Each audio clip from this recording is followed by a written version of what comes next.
Kansas City, Tulsa, Oklahoma, Brooklyn for Douglas. Okay, so Douglas, let's start with Douglas and Brooklyn. I love Brooklyn. The black people in Brooklyn are amazing.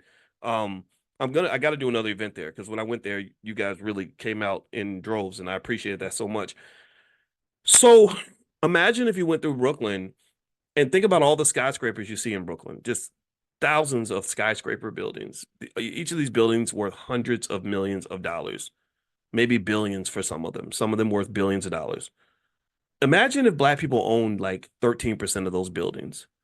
Imagine if like one in every 10 or one in every 8, 9, or 10 buildings you saw that was like 80 stories high, you could say, oh, yeah, that's owned by a black family, or another black family owns that building, or a conglomerate with investors from, the black community bought that building. Like that's the kind of world we would live in if we weren't locked out of economic opportunities. But I dare you, you go to a big city like Chicago or New York, and there's thousands of skyscrapers. You're gonna have a hard time finding one that's owned by black people. One out of 10,000, 5,000, whatever the number is. And I think that's atrocious. That's appalling. That pisses me off. That makes me angry. And again, that's another thing that consciousness does. Consciousness doesn't, it takes you from just seeing the world as it is to seeing the world as it could have been.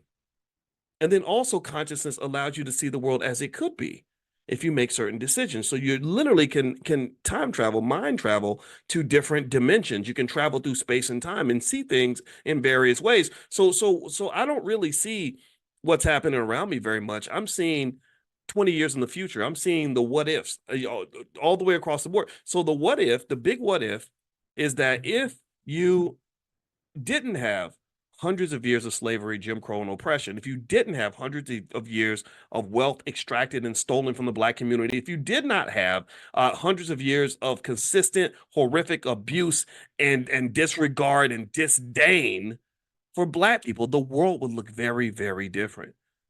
And I think that we should fight for that world. When Dr. King had that dream of they unfortunately they weakened his dream. They watered it down to that whole thing about little white girls and little black boys holding hands. I ain't never wanted to hold hands with a white girl. No disrespect. If you're white, I don't hate you. I just like black women the most. I want to hold hands with my wife.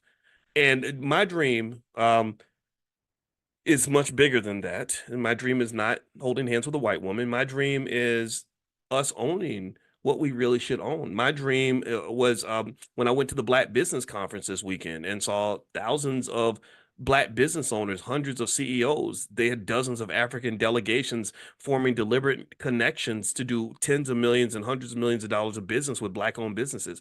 My dream was InvestFest, where I went over there and saw thousands of young people sitting there listening to information about everything from trading stocks to buying real estate to starting a business. That's the dream I have. That's what I want to see. Because if we double and triple down on that and really commit to that, taking back our stuff, we got to take back our stuff.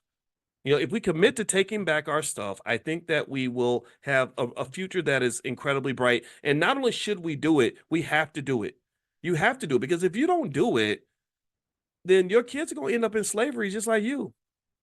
And our grandkids will be in slavery just like I don't want anybody going through what I went through. It was really hard to get by. It was really hard to figure out how to get a couple of nickels to rub together. It was really hard to be in a workplace where it was so toxic that it affected my mental health.